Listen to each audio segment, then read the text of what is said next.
आज मेरे व्रत के आरंभ का शुभ मुहूर्त बीत गया। मेरा व्रत आरंभ होने के पूर्व ही खंडित हो गया। मुझे क्षमा करना प्रिय, भूल हुई। आप अपना व्रत कल भी प्रारंभ कर सकती हैं। मैं वचन देता हूं, अब मेरे कारण आपके व्रत में कोई विघ्न नहीं होगा।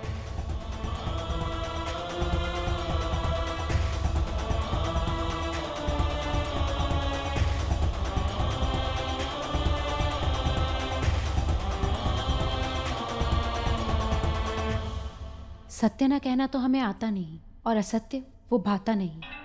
इस कैलाश में है कोई ऐसा गण जो केवल तुम्हारी बात सुन सके? और आज तो नंदी ने तुम्हारे व्रत में ही विघ्न डाल दिया। ऐसे ही विघ्न होता रहेगा तो कैसे पूर्ण करोगी तुम अपना व्रत? कैसे प्राप्त करोगी संतान सखी तुम?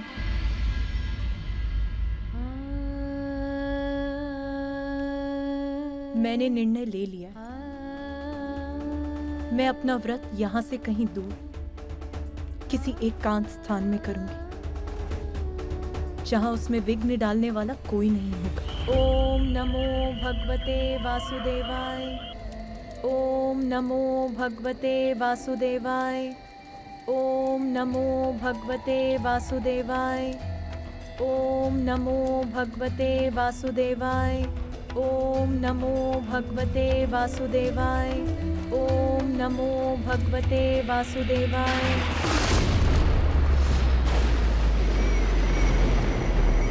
ओम नमो भगवते वासुदेवाय।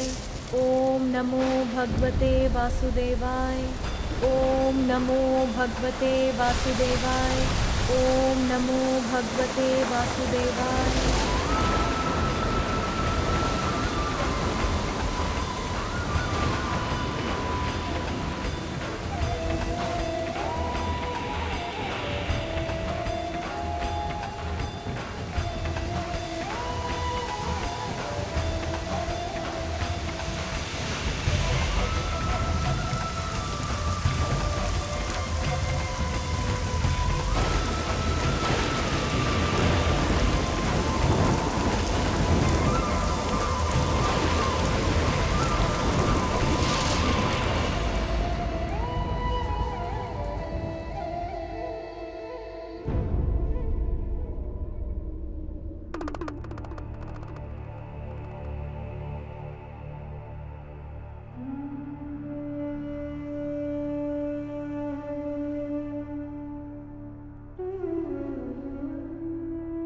ये तुम्हारी नहीं, मेरी भी परीक्षा है पार्वती। तुमसे दूर रहना तो मेरे लिए भी अत्यंत कठिन है।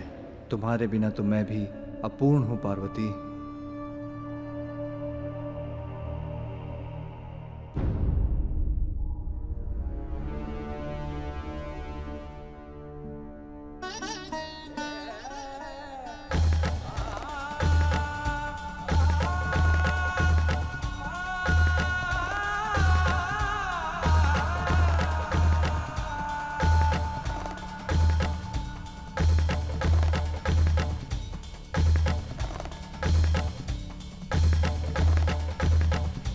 ओम नमो भगवते वासुदेवाय। ओम नमो भगवते वासुदेवाय।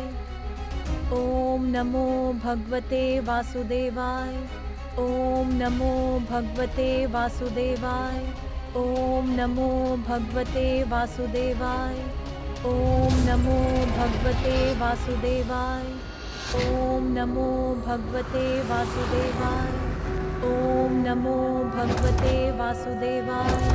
ओम नमो भगवते शान्ताकारं पद्मनाभं सुरेशं विश्वाकारं गगनसदृशं मेघवर्णं शुभांगं लक्ष्मीकान्तं कमलनयनं योगिहृदध्यानगम्यं वन्दे विष्णुं भवभयहरं सर्वलोकैकनाथम्।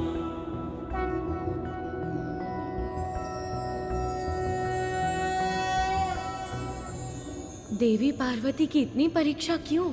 न जाने स्वामी योग निद्रा से कब जागेंगे। ओम नमो भगवते वासुदेवाय। ओम नमो भगवते वासुदेवाय। ओम नमो भगवते वासुदेवाय। ओम नमो भगवते वासुदेवाय। ओम नमो भगवते वासुदेवाय। ओम नमो भगवते वासुदेवाय। नाथ, देवी पार्वती का व्रत पूर्ण होने का समय निकट आ गया है। और कितनी प्रतीक्षा करनी होगी उन्हें?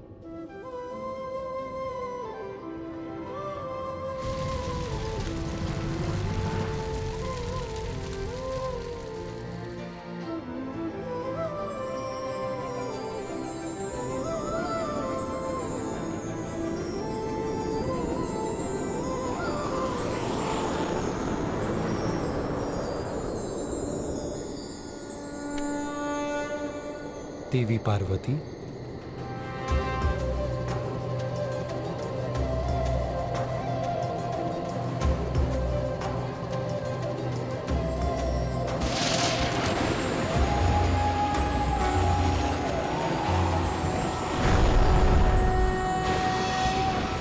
शान्ताकारं भुजगशयनं पद्मनाभं सुरेशं विश्वाकारं गगनसदृशं मेघवर्णं शुभांगं लक्ष्मीकान्तं कमलनयनं योगिरजध्यानगम्यं वन्दे विष्णुं भवभयहरं सर्वलोक। देवी पार्वती, आपका व्रत सफल हो।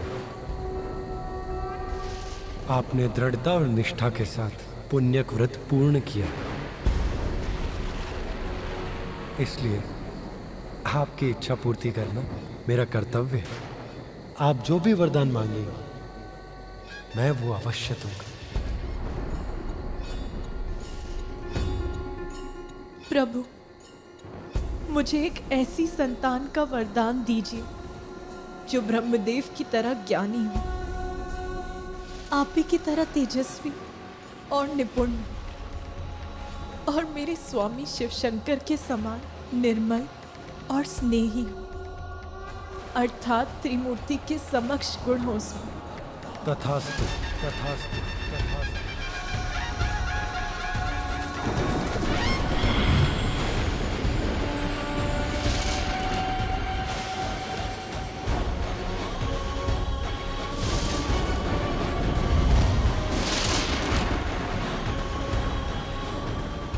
नीलकंठ, नीलकंठ,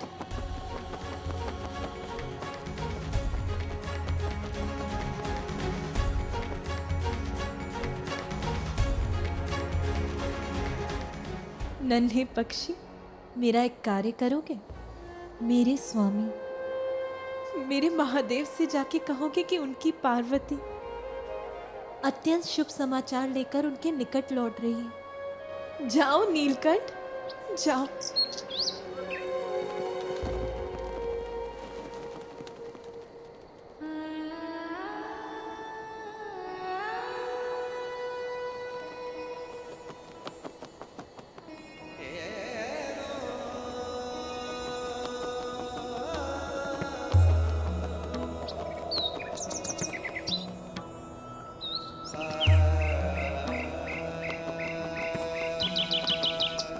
पार्वती, मुझे आभास हो गया, हमारे विरह के पल बीत गए। आप लौट रही हैं। आपका स्वागत है प्रिय।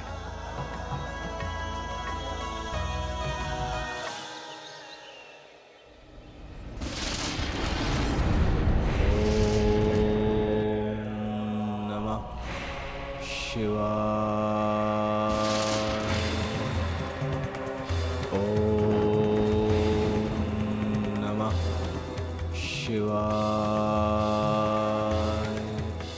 इतने वर्षों की तपस्या के बाद भी महादेव नहीं आए।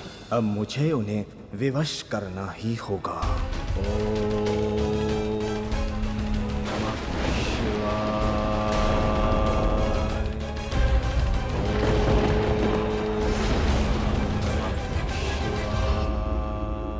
ये रसोई घर में सभी सामग्री इस प्रकार अस्त व्यस्त क्यों पड़ी हैं? प्रभु, हम आपके गण हैं।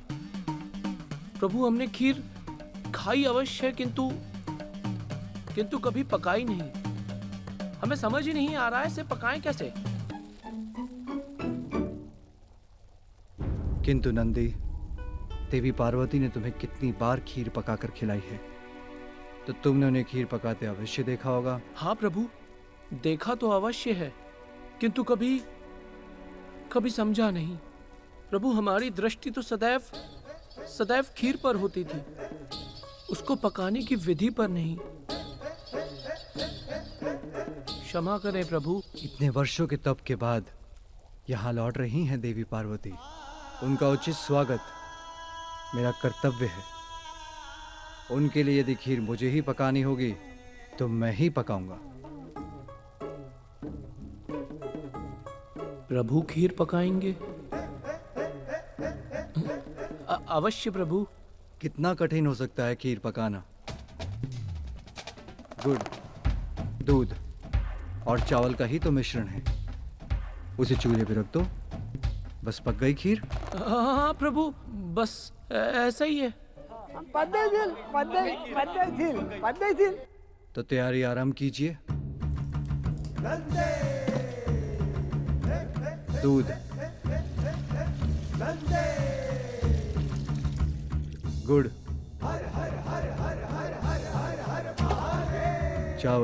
चावल,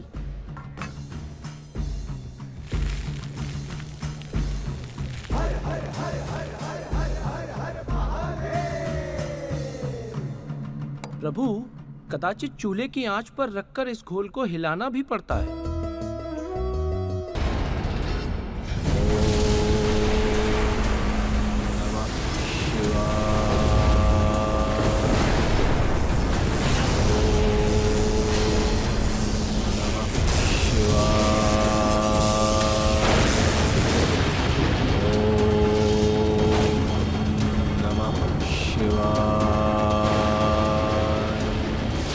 खजासुर,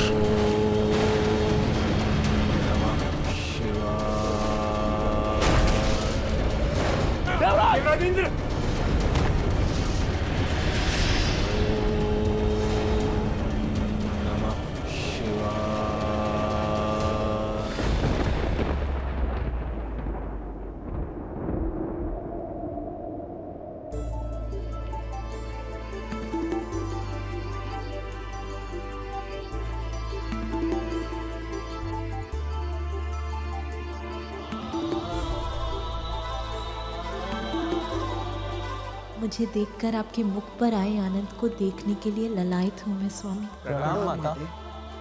माता, इतने समय के बाद आपके दर्शन पाकर हम धन्य हो गए। आपके स्वागत के लिए प्रभु ने स्वयं सज्जा कराई है माता। माता, जब आप यहाँ नहीं थी तो हम पल पल आपका ही स्मरण करते थे। मैं भी आप सभी को देखकर अत्यंत प्रसन्न। किंतु नंदी, स्वामी कहाँ है? माता, प्रभु तो ये रहे। कहाँ? वहां तो कोई भी नहीं।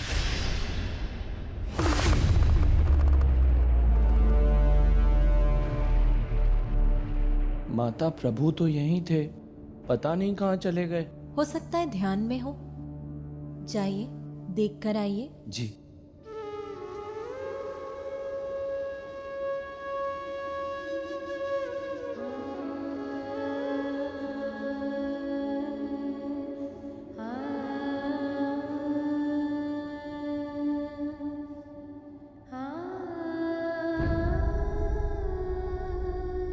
माता, प्रभु कैलाश में कहीं भी नहीं है।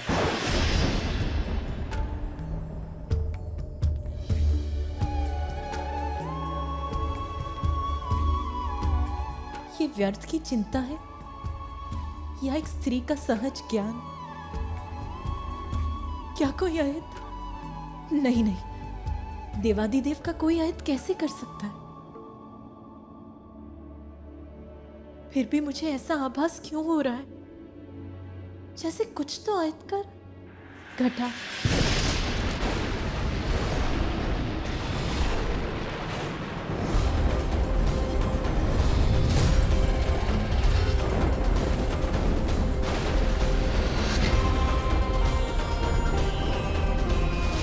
माते माते माते माते माते माते माते क्या हो गया माते? तुमने मालाएं काली पृथ्वी में अंधकाल ला दिया है। ये कैसा संकट है? माता, प्रभु कहाँ है? प्रकाश का अंत, अर्थात सृष्टि का अंत। शांत हो जाइए आप सभी। सृष्टि का कोई अनिष्ट नहीं हो सकता। आप सभी बाहर जाकर प्रतीक्षा कीजिए।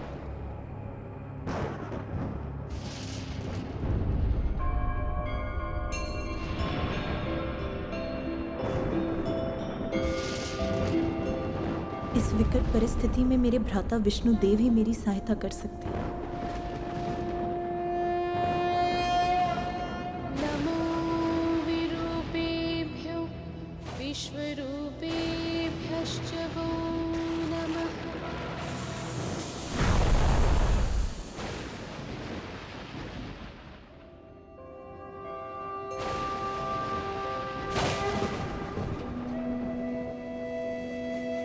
भ्राता श्री हरि, ये कैसा संकट है? संसार में ये अंधकार क्यों छा गया?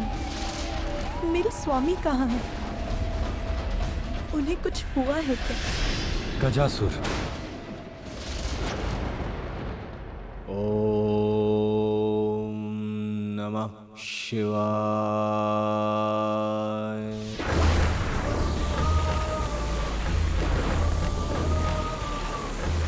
गजासुर, मैं तुम्हारे तप से प्रसन्न हुआ। तुम्हारे तप के तेज से तो तीनों लोग असुरक्षित हो उठे हैं। इसलिए आप अपना तप समाप्त करो। प्रणाम भोलेनाथ। मैं जानता था आप मेरा तप सफल करने अवश्य आएंगे। कहो, क्या वरदान चाहिए? सब कुछ चाहिए मुझे। आप चाहिए भोलेनाथ। आप मेरे उदर में सदा के लिए। जो तुम मांग रहे हो उसका क्या परिणाम होगा? ज्ञात है तुम्हें? ज्ञात है प्रभु, तभी तो मांग रहा हूं। यदि आप मेरे उदर में रहेंगे तो आपकी ऊर्जा से सुरक्षित, निरोग, अमर और सर्वशक्तिमान बन जाऊंगा मैं। सृष्टि ही नहीं, सर्वत्र ब्रह्मांड पर राज करूंगा मैं।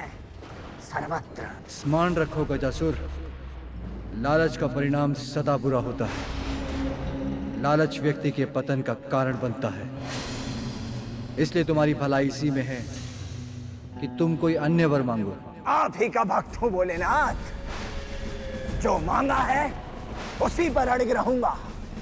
कठोर तप कर ये वरदान लिया है मैंने, इसी को पूर्ण कीजिए प्रभु।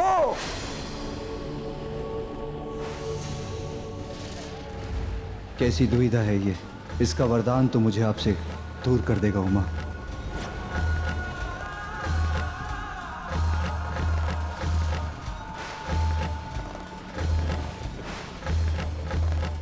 मुझे तुम्हारे विवेक पर दुख है, किंतु यदि तुम ये चाहते हो यही पाओगे। किंतु तुम्हारी इच्छा पूर्ण करने के पूर्व मैं कैलाश जाकर देवी पार्वती से भेंट करना चाहता हूं। वो वहां मेरी प्रतीक्षा कर रही हैं। नहीं प्रभु, सर्वप्रथम आपको मेरा वरदान पूर्ण करना होगा। बस गजासुर, मैं लंबे समय से पार्वती से दूर रहा हूं। मेरा आग्रह है कि मुझे उनसे एक बार भेंट करने जाने दो। मैं शीघ्र लौट आऊंगा। नहीं भोलेनाथ, नहीं। मैंने भी वर्षों तक तपस्या कर ये वरदान प्राप्त किया है। आप इसे अभी पूर्ण कीजिए। इसी क्षण, इसी पल आप मेरे उदर में स्थित हो जाइए। आ जाइए प्रभु, आ जाइए। ओम नमः शिवाय।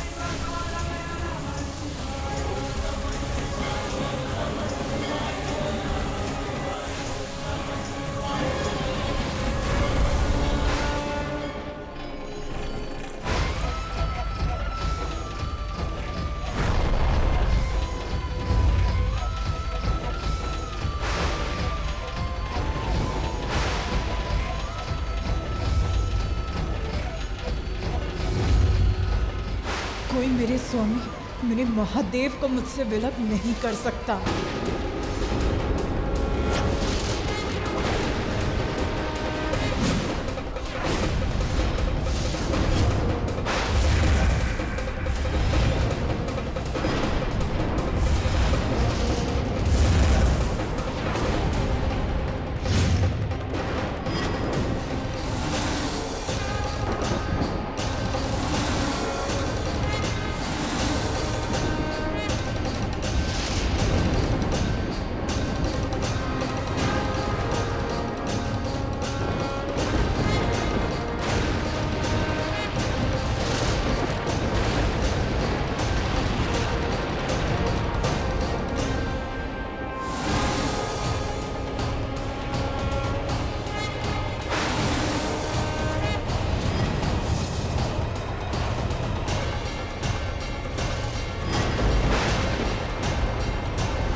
देवी पार्वती, हे महाशक्ति, कृपया शांत हो जाइए।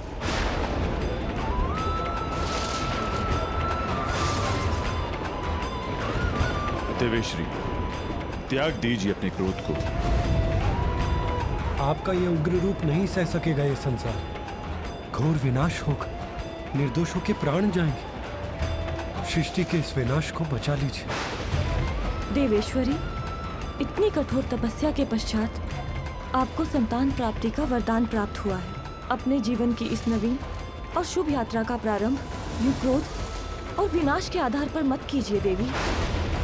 धीरज रखिए देवी, वचन देता हूँ मैं भोलेनाथ को अवश्य ही लौटा कर लाऊंगा। देवी पार्वती, जगत के पालनहार श्री हरि अपना वचन अवश्य पूर्ण करेंगे। आपको शीघ्र ही भोलेनाथ का सानिध्य प्राप्त होगा। सुखद मिलन समीप है। कृपया अपने क्रोध को त्याग दीजिए देवी।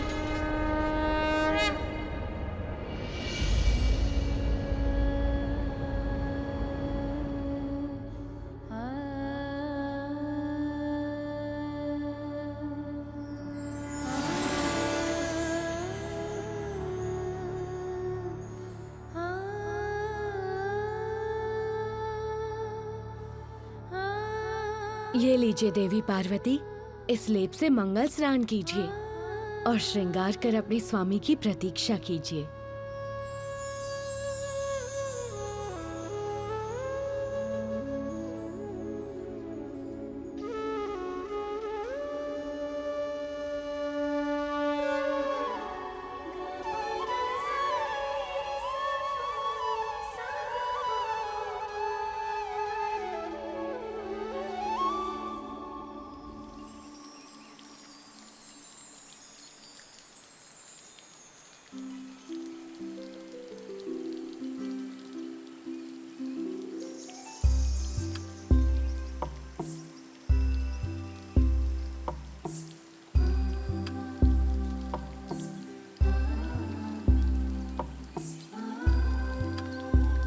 पार्वती, लाओ हम तुम्हारी सहायता करते हैं।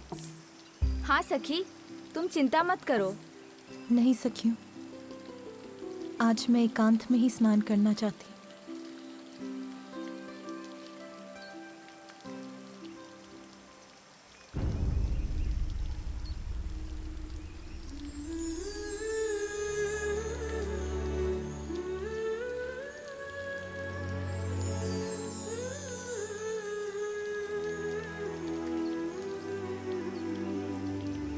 जब तक पुत्र कार्तिकेय अपने कर्तव्य को निभाकर लौट नहीं आता, आपको एक और पुत्र का सुख प्राप्त होगा। पिताश्री, आप मुझे भी एक वचन दीजिए कि मेरा अनुज मेरी ही भांति होगा। हम सभी को हर्षित करेगा वो।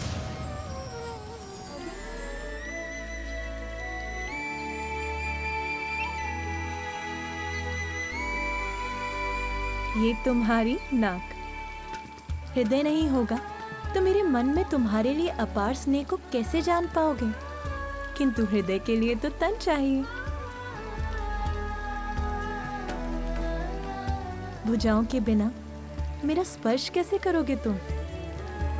और पाँव के बिना मेरे बुलाने पर दौड़ के कैसे आओगे?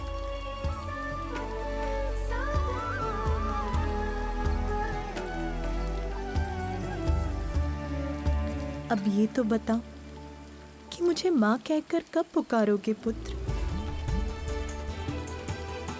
प्रभु, मुझे एक ऐसी संतान का वरदान दीजिए जो ब्रह्मदेव की तरह ज्ञानी, आप ही की तरह तेजस्वी और निपुण हो, और मेरे स्वामी महादेव के समान निर्मल और स्नेही हो, अर्थात त्रिमूर्ति के समस्त गुण हो उसमें। तथास्तु। वो मेरा पुत्र होगा, शुभता का प्रतीक। मैं अधीरता से तुम्हारी प्रतीक्षा कर रही हूँ पुत्र। कब आओगे इस संसार में तुम?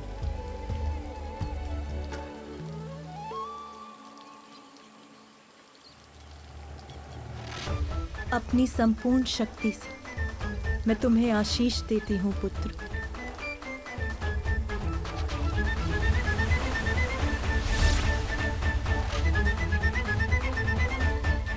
अब तुम यहीं विश्राम करो, मैं अभी आई।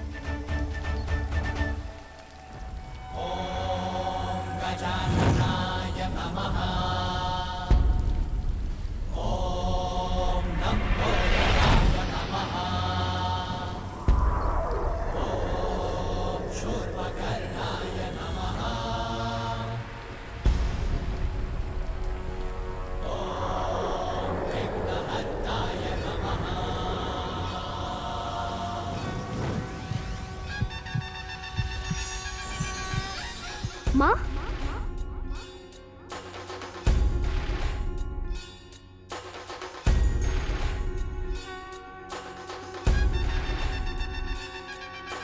माँ,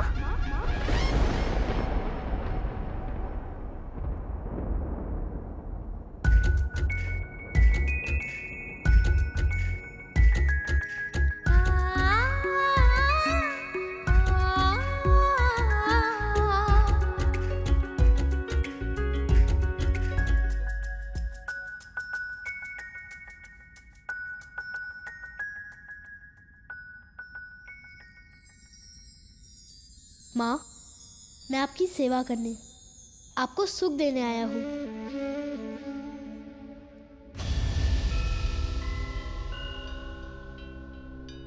आपकी संतान मात्र आपके लिए ही नहीं, वो तो समस्त जगत के लिए उपहार स्वरूप होगा। उमा, हमारे पुत्र को शीघ्र ही प्रस्थान करना होगा।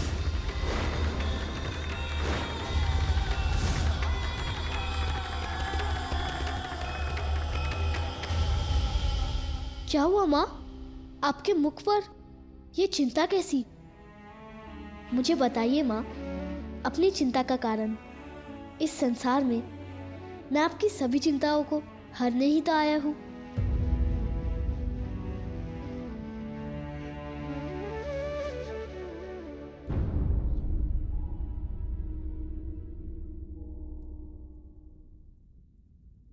रहने दो पुत्र।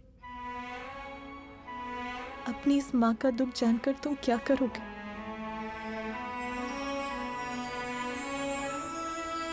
माँ, मुझे बताइए माँ, मैं आपके सभी दुख मिटा दूंगा। पुत्र, मुझे तो एक ही दुख है। मैं जिन पर भी अपना स्नेह न्यौछावर करती हूँ, वो सभी मुझे छोड़कर चले जाते हैं। स्वामी कहाँ है? माता, प्रभु तो ये रहे।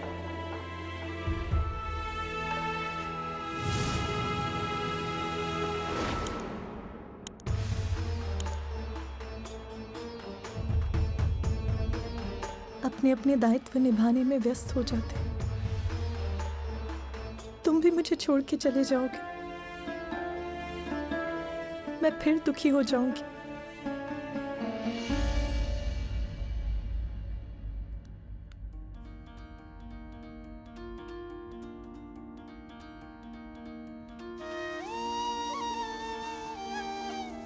माँ, मैं आपको छोड़कर कभी कहीं नहीं जाऊंगा, सदा आपके साथ ही रहूंगा। मैं ये वचन देता हूँ।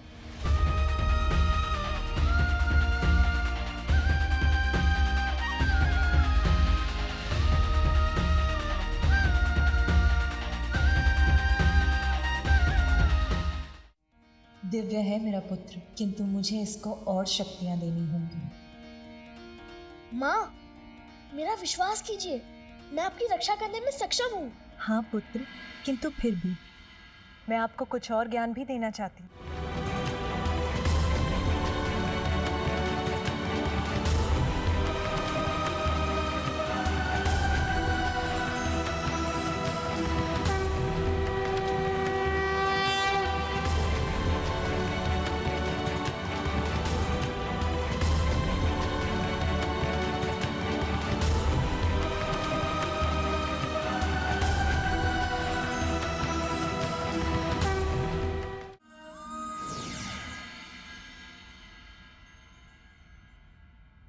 पुत्र,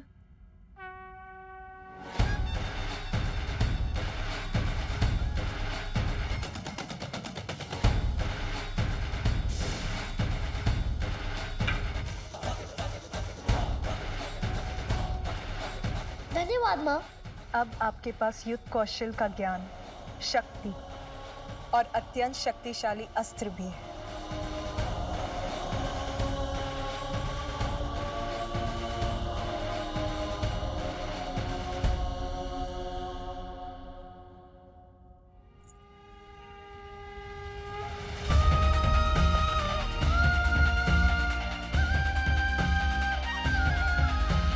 पुत्र, मैं स्नान करने जा रही हूँ। स्मरण रहे, किसी को भी भीतर मत आने देना। मैं वचन देता हूँ माँ, किसी को भी भीतर आने नहीं दूंगा।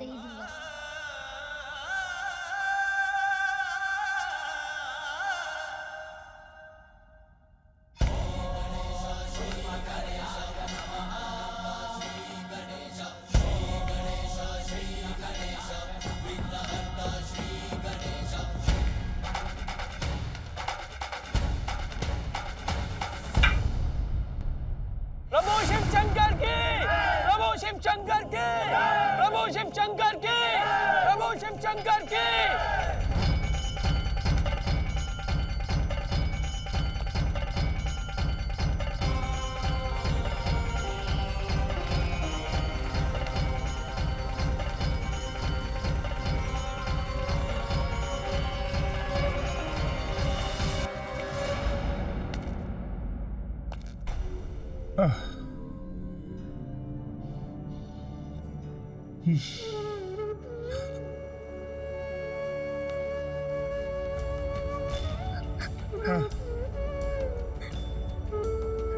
अब और विलाप करने से क्या लाभ प्रिय ध्वजिनी? जो मैंने किया उसका दंड मुझे मिला। मत रो, शांत हो जाओ। मैं आपके लिए नहीं, पार्वती नंदन का विचार कर रो रही हूँ। मैंने कहा था आपको वहां मत जाइएगा, किंतु आपने मेरी एक ना सुनी।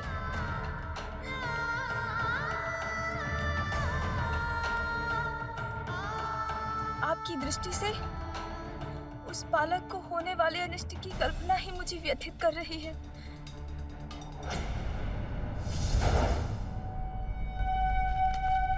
प्रभु शिव शंकर की, प्रभु शिव शंकर की, प्रभु शिव शंकर की, प्रभु शिव शंकर की, प्रभु शिव शंकर की, प्रभु शिव शंकर की, प्रभु शिव शंकर की, प्रभु शिव शंकर की, प्रभु शिव शंकर की, प्रभु शिव शंकर की, प्रभु ठहर जाइए, ठहर जाइए।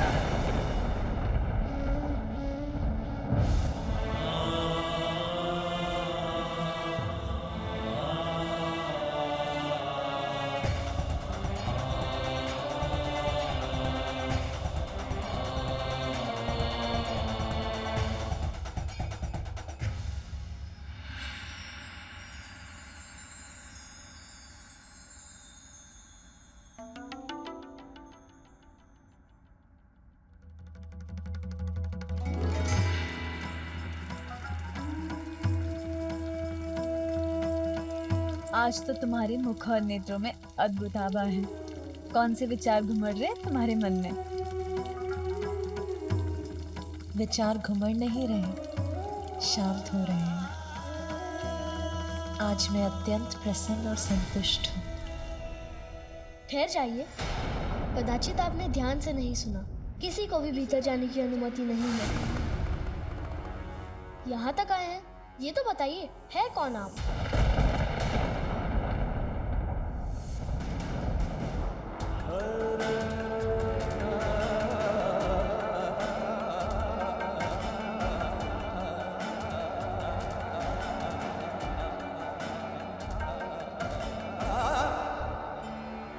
कोई भिक्षुक प्रतीत होते हैं।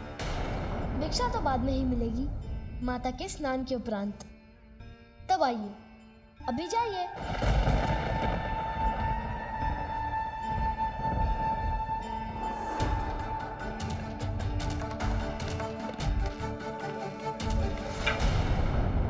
सुना नहीं आपने? जाइए अभी।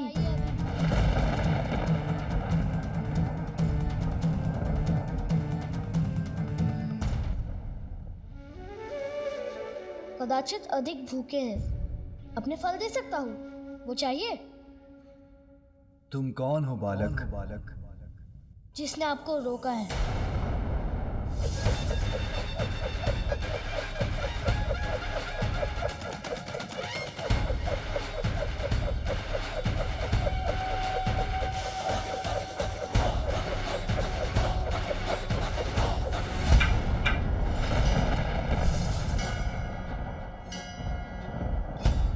रक्षक हूँ यहाँ का, रक्षक हूँ यहाँ का, रक्षक हूँ यहाँ का, रक्षक हूँ यहाँ का।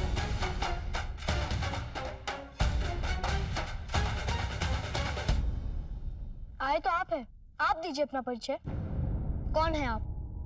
आपका नाम क्या है? ये तो बहुत बड़ा प्रश्न है कि मेरा नाम क्या है। मैं कौन हूं? तुम मुझे किसी भी नाम से पुकार सकते हो बालक। संसार के सभी नाम मेरे ही हैं।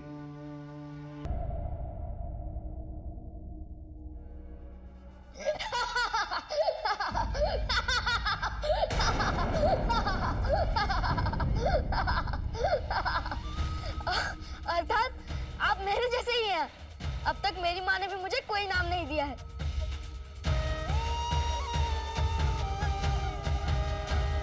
अच्छा, आपका नाम नहीं है तो अपने माता पिता का ही नाम बता दीजिए। मेरे कोई माता पिता नहीं है बालक। जो आदि अनंत हैं, स्वयं अजन्मे हैं किंतु जगत जिनसे है, जो सृष्टि के कण कण में वास करते हैं, भला उनके माता पिता कैसे हो सकते हैं? ओह, तो आपके माता पिता भी नहीं हैं। समझा, दुखद है। अच्छा, कोई निवास तो होगा आपका? कहाँ रहते हैं आप? सर्वत्र वास करता हूँ, सर्वत्र वास करता हूँ, सर्वत्र वास करता हूँ, सर्वत्र वास करता हूँ। धरती, यहाँ तक कि शमशान, सब मेरे ही घर हैं। ऐसा कोई एक घर नहीं जो मुझे बांध सके।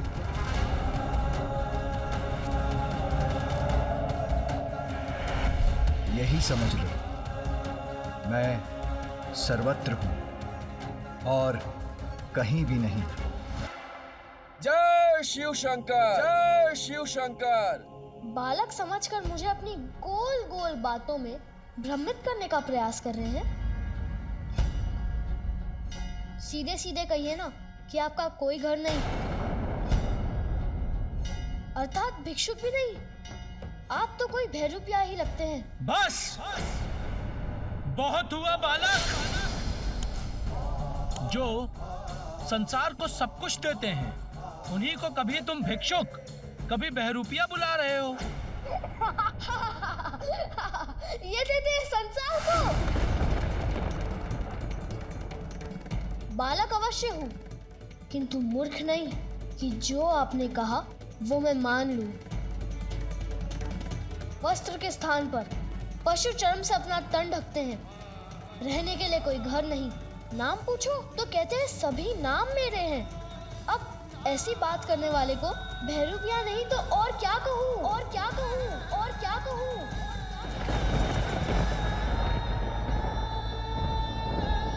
एक बार किसी जलाशय में स्वयं को झांक कर देखिए। भिक्षुक या भैरूपिया ही प्रतीत होते हैं। ये बालक कुछ भी कहे जा रहा है और प्रभु मुस्कुरा रहे हैं।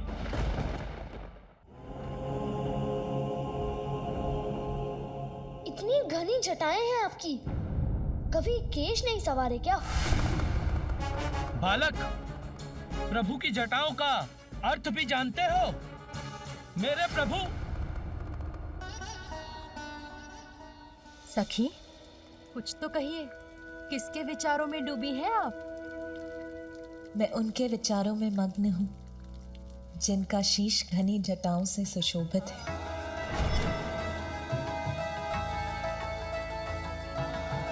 जो उनकी शेष पवित्रता का प्रतीक है, जिनकी उन जटाओं से होकर तो स्वयं परम पावन देवी गंगा की निर्मल जल धारा प्रवाहित होती है।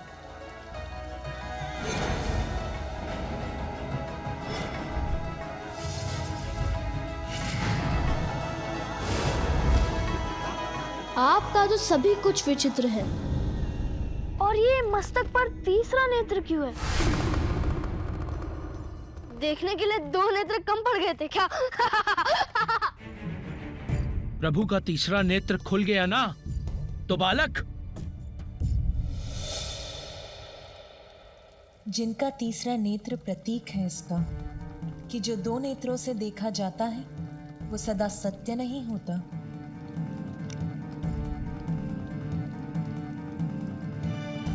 जीवन के परम सत्य को ज्ञात करने के लिए तो अंतरात्मा की सूक्ष्म दृष्टि की आवश्यकता होती है। वही सूक्ष्म दृष्टि तो प्रदान करता है तीसरा नेत्र। इन्हें और सच्चे ज्ञान? यदि ज्ञानी होते तो अपने गले में सर्प लपेटे क्यों घूमते? मुझे तो लगता है कि ये कोई बुद्धिहीन प्रतीत होते हैं। जिनके तन पर लिपटा सर्प उनकी कुंडलिनी शक्ति के जागृत होने का प्रतीक है।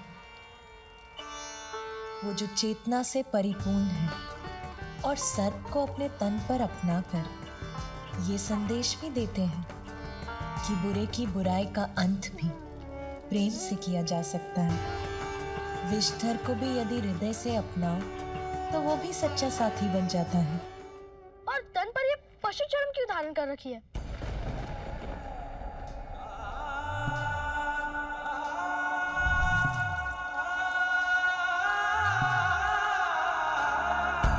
मृत पशु के चर्म को अपने देह पर धारण कर वस्त्र बनाने वाले वो ये संदेश देते हैं कि व्यर्थ में प्रकृति नष्ट ना हो,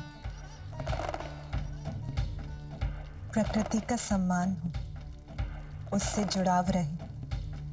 मृत शत्रु के चर्म को धारण करना तो उसका भी सम्मान है।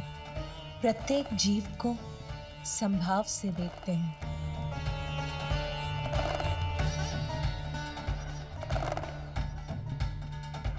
आपका तो ये अस्त्र और उस पर लटका ये वाघ यंत्र दोनों ही विचित्र है। क्या यंत्र है ये? डमरू। डमरू।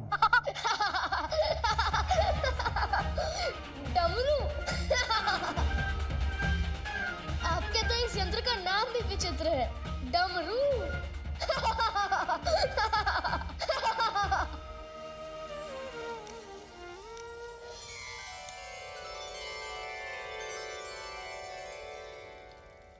उनका त्रिशूल सहार का प्रतीक है और इसका भी कि उनका तमो, राजस और सात्विक तीनों गुणों पर पूर्ण नियंत्रण।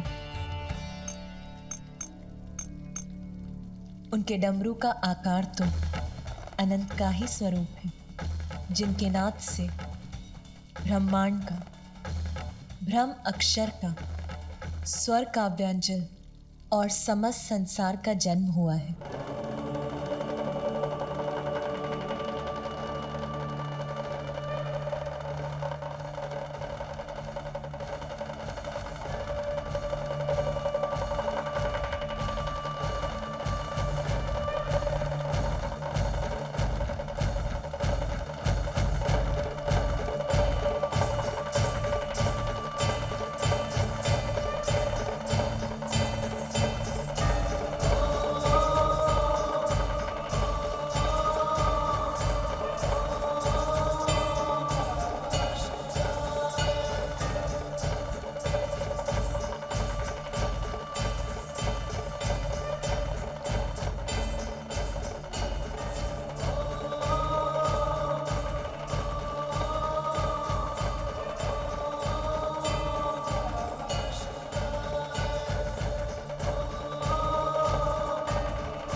से क्या झड़ रहा है जिसका स्पर्श मुझे भा रहा है?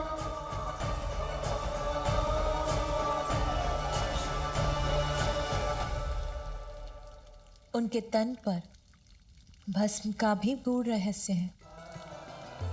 भस्म तो वो है जो अनश्वर है, वो विभूति है जो हमें बोध कराती है कि जो जन्मा है उसे एक दिन भस्म भी होना है, और भस्म होने के साथ नश्वरता का भी अंत होता है। इसीलिए भस्म ही वास्तविक ऐश्वर्य की प्रतीक है।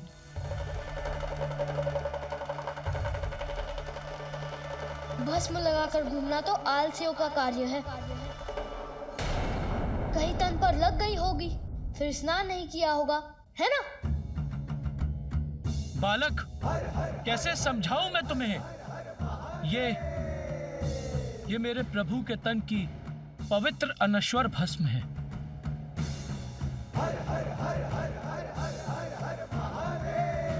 अच्छा बालक, बहुत हुआ वार्तालाप, हमें भीतर जाने दो। जाने दूं?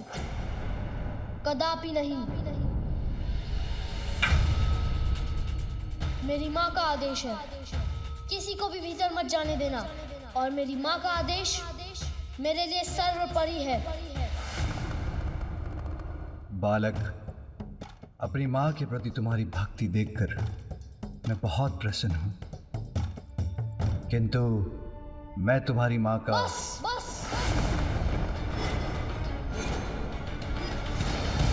बस भिक्षुक, बस। अब मैं आपके मुख से एक भी शब्द नहीं सुनना चाहता। मैंने जो कह दिया सो कह दिया। किसी को भी भीतर जाने की अनुमति नहीं है।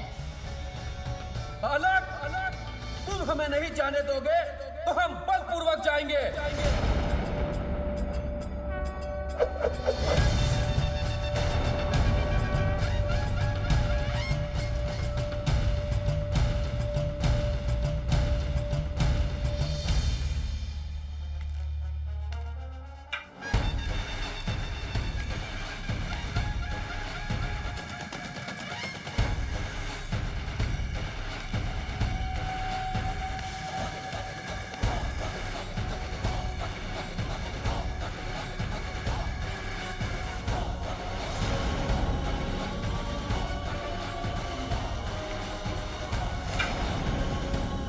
जब तक मैं इस द्वार की रक्षा कर रहा हूँ, तब तक कोई इस रेखा को नहीं लांघ सकता।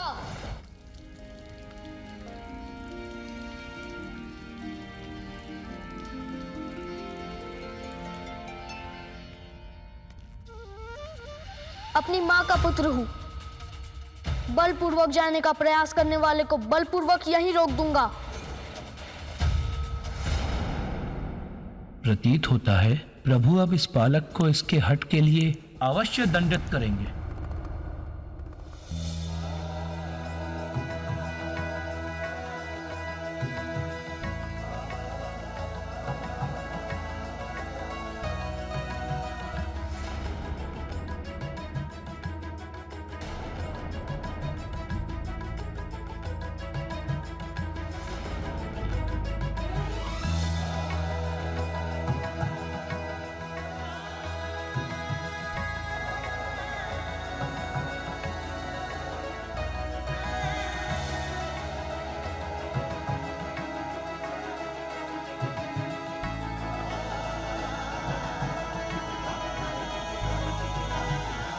उचित है, मैं प्रतीक्षा करता हूं। प्रभु ने दंडित नहीं किया इस बालक को, इसका कहा स्वीकार लिया, क्यों?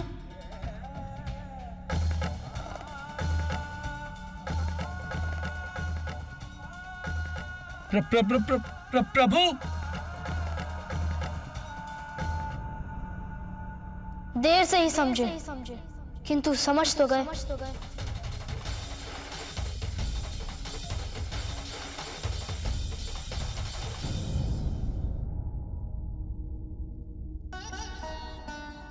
तुम जाओ, बात करो।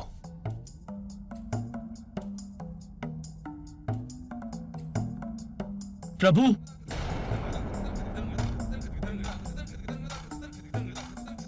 क्षमा करें प्रभु, किंतु मैं और अन्य सभी गण इस बात से चकित हैं कि एक बालक के कहने से आप अपने ही भवन में जाने से रुक गए।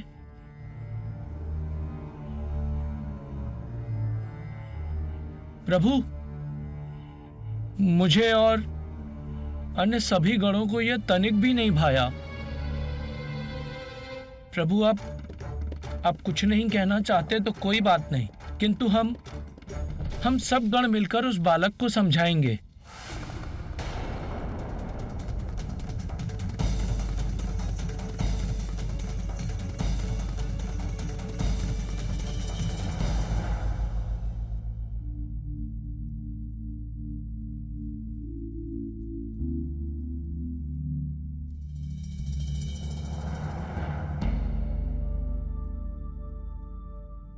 इस बालक को तो अब मैं समझाऊंगा।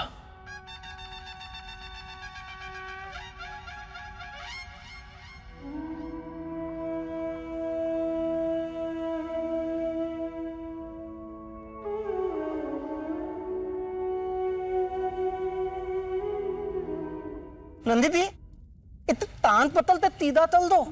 क्या कहा इसने श्रृंगी? नंदी ये कह रहा है कि इसके कान पकड़ के सीधा कर दो। अरे नहीं नहीं, बालक है वो, और बालक के साथ इस प्रकार का व्यवहार नहीं किया जाता।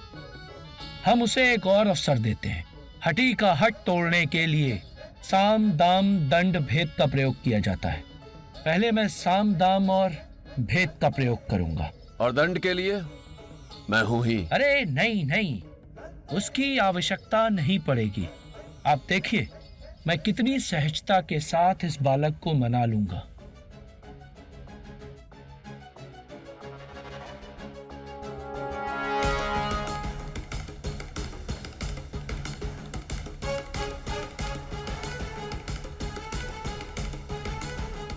तो आप फिर चले आए? तुम यहाँ अकेले खड़े हो तो सोचा तुमसे वार्तालाप कर थोड़ा तुम्हारा मनोरंजन ही कर दूं।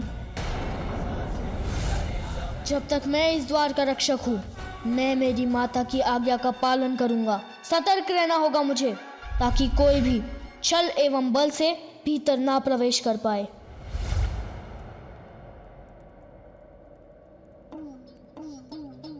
बालक होकर द्वार रक्षा जैसा कठिन कार्य कर रहे हो। यह आयु कार्य करने की थोड़ी होती है, अपितु भिन्न भिन्न प्रकार के स्वादिष्ट फल, मिष्ठान एवं पकवान खाने की होती है। खाओगे?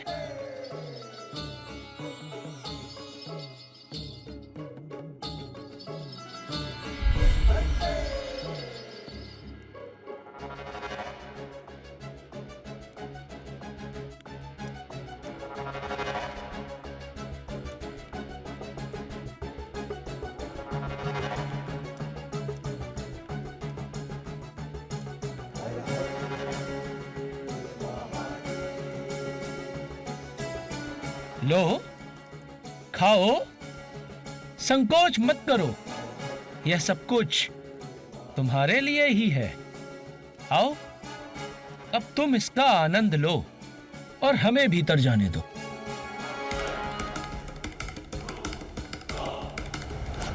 पुत्र, स्मरण रहे, किसी को भी भीतर मत आने देना। द्वार रक्षक के रूप में यहाँ खड़े रहने का जो वचन मैंने माता को दिया है, उसके समक्ष ये वस्तुएं तुच्छ हैं।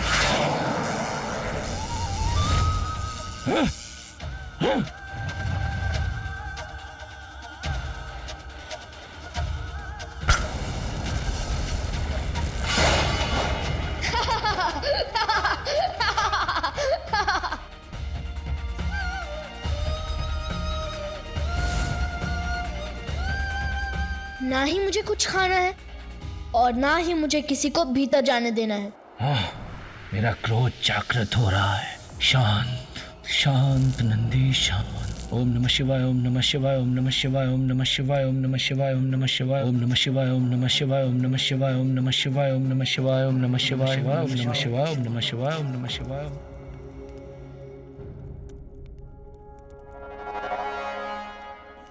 खाना नहीं है तो मत खाओ। किंतु मनोरंजन का आनंद तो ले ही सकते हो, उसमें तो कोई मनाही नहीं। ऊपर देखो,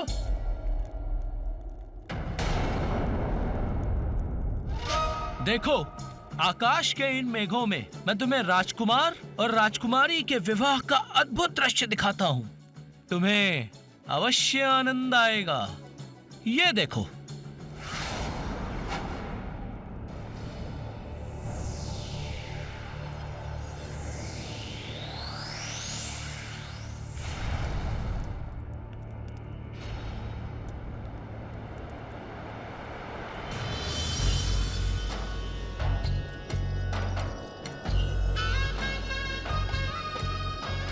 कितना सुंदर दृश्य है ये।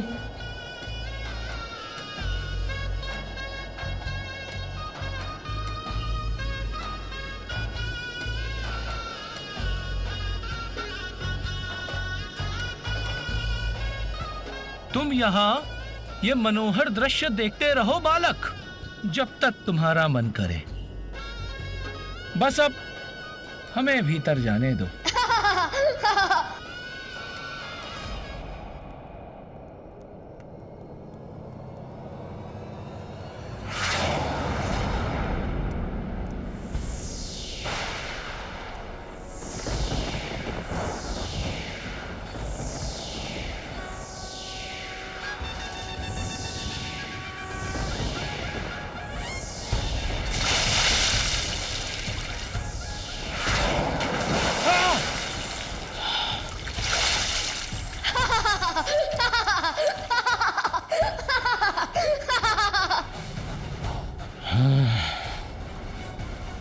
क्यों? मैंने जिस दृश्य की रचना की वो कैसा लगा आपको? आनंद आया? आनंद तो आया ही होगा।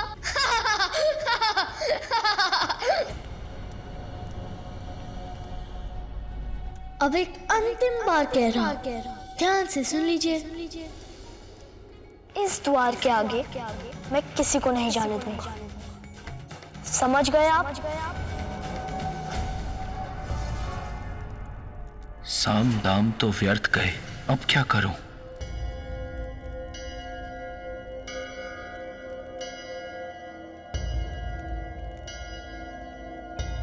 दंड,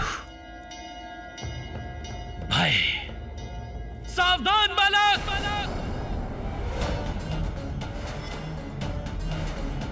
हमारे स्वामी को जानते नहीं हो तुम? वो देवों के देव, देवाधिदेव हैं और उनका क्रोध अत्यंत भयंकर है तो हुआ करे, मुझे कैसा भय? भय करो बालक, भय करो, क्योंकि ये वो प्रभु शिव शंकर हैं जिन्होंने सृष्टि के रचयिता ब्रह्मदेव जी को भी उनके अहंकार के लिए दंडित किया था। मैं ही सृष्टि रचयिता हूं, मैं ही स्वयंभू ईश्वर हूं, त्रिमूर्ति में सर्वश्रेष्ठ हूं। ब्रह्मदेव, ये आप नहीं, अपितु आपका अहंकार बोल रहा है। मैं सर्वज्ञाता हूं, इसलिए मैं ही श्रेष्ठ हूं। यदि ऐसा है तो आप इस स्तंभ के आरंभ और अंत को तो सरलता से ढूंढ ही लेंगे। ब्रह्मदेव,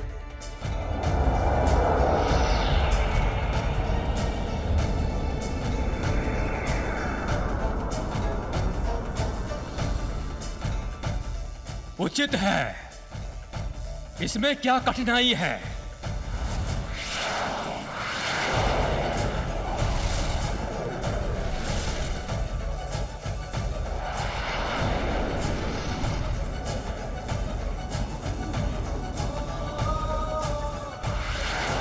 इस स्तंभ का आकार तो अनंत है, इसके आरंभ और अंत का स्रोत तो मैं किसी भी प्रकार से ज्ञात करने में असमर्थ हूं।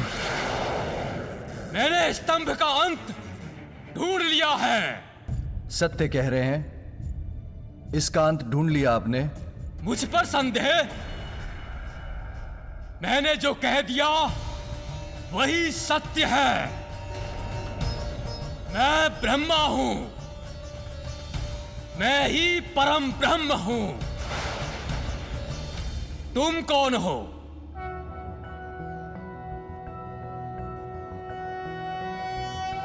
कर्पूर गौरम करुणावतारम संसार सारम भुजगेंद्रहारम सदा वसंतम हृदयारविंदे भवम भवामी सहितम नमामि।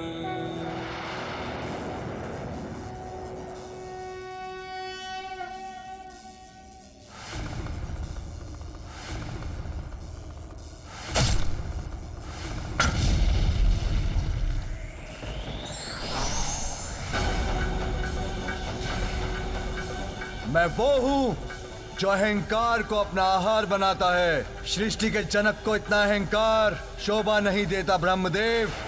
मैं आपका 5वां शीश आपसे विलग कर दूंगा। महादेव से प्रतिस्पर्धा करने का यही आपका दंड है।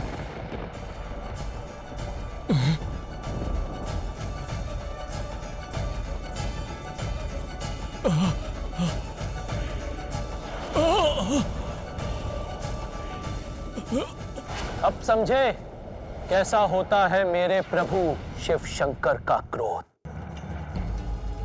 बालक हो तुम, इसीलिए अभी तक हमारे प्रभु शिव शंकर और हम सबके क्रोध से सुरक्षित हो। पहचानो उन्हें, ये वही प्रभु शिव शंकर हैं जिन्होंने गंगा मैया की प्रचंड और पावन जलधारा को अपनी जटाओं में समाहित किया था। ये उस समय की बात है जब अपने कुल के 60,000 सगर पुत्रों के उद्धार एवं जगत के समस्त प्राणियों के कल्याण के लिए महान तपस्वी भगीरथ जी ने सहस्त्र वर्षों के तप के पश्चात मां गंगा को स्वर्ग से पृथ्वी पर आने के लिए मना लिया। किंतु फिर चिंता बनी गंगा मैया की प्रचंड जलधारा का महावेग। उनकी महावेग सृष्टि में प्रलय ला सकती थी। इसीलिए भगीरथ जी ने घोर तप कर प्रभु शिव शंकर को प्रसन्न किया और उनसे गंगा मैया की प्रचंड जलधारा के महावेग को संभालने की विनती की। देवी गंगा, मैं आपके वेग को संभालने के लिए प्रस्तुत हूं। निश्चिंत होकर पृथ्वी पर आइए।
अब समझे कितने शक्तिशाली हैं मेरे प्रभु, मेरे स्वामी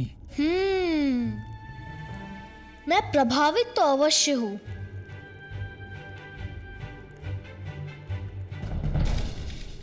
किंतु इतना भी नहीं कि मैं अपनी मां की आज्ञा के विपरीत किसी को भी भीतर जाने दूं, चाहे वो कोई भी हो, चाहे वो कोई भी हो, चाहे वो कोई भी हो।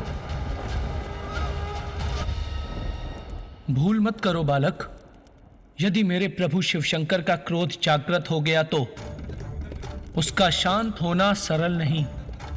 उनका तीसरा नेत्र सब कुछ भस्म कर देता है। उनके तीसरे नेत्र की अग्नि ने तो कामदेव को भी भस्म कर दिया था।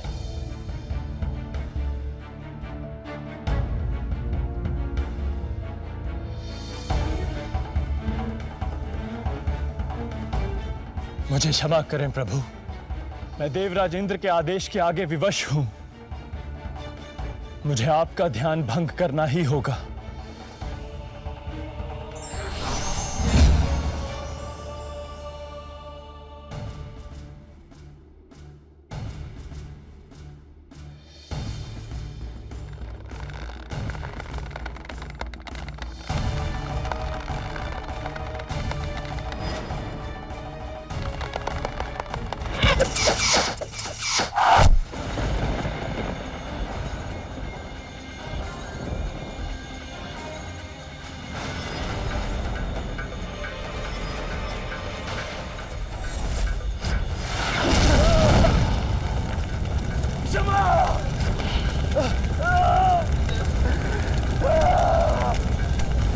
अब तो तुम्हें समझ में आ ही गया होगा कितना तीव्र है मेरे प्रभु शिव शंकर का क्रोध। इसलिए आज्ञाकारी बालक के समान अपना हठ त्याग दो। नंदी, क्या हुआ तुम्हारे साम दाम भेद? मैंने पहले ही ताता तान पतल तो तीदा तल दो, पर नंदी दी मैंने तुनते ताए। श्रृंगी जी, इस बालक को समझाने में समय नष्ट हो रहा है। हमें इस बालक को हटाकर आगे बढ़ना चाहिए। उचित है। हठी बालक, बहुत हुआ तुम्हारा हट। जानते भी हो प्रभु शिव शंकर कौन है? इस संपूर्ण जगत के पिता है, पिता। माँ को दिया वचन तो मैं किसी के लिए भी नहीं तोड़ सकता हूँ। अबोध बालक, प्रभु शिव शंकर से परिचित नहीं हो तुम। बालक हो इसलिए सुरक्षित हो। अन्य कोई होता तो उसे इस हट का अवश्य दंड देता। चेतावनी का स्वर मुझे मत सुनाइए, मैं किसी का ऊंचा स्वर सहन नहीं करता।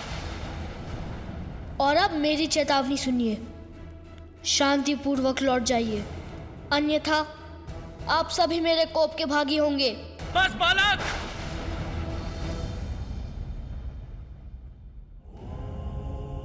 अब और दया नहीं करेंगे।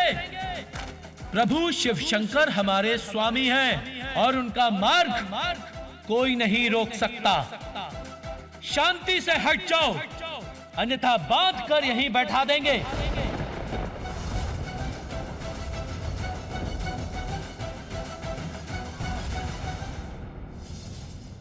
धार्मिक वीडियो सबसे पहले देखने के लिए हमारे चैनल को सब्सक्राइब करें और बेल आइकन दबाएं।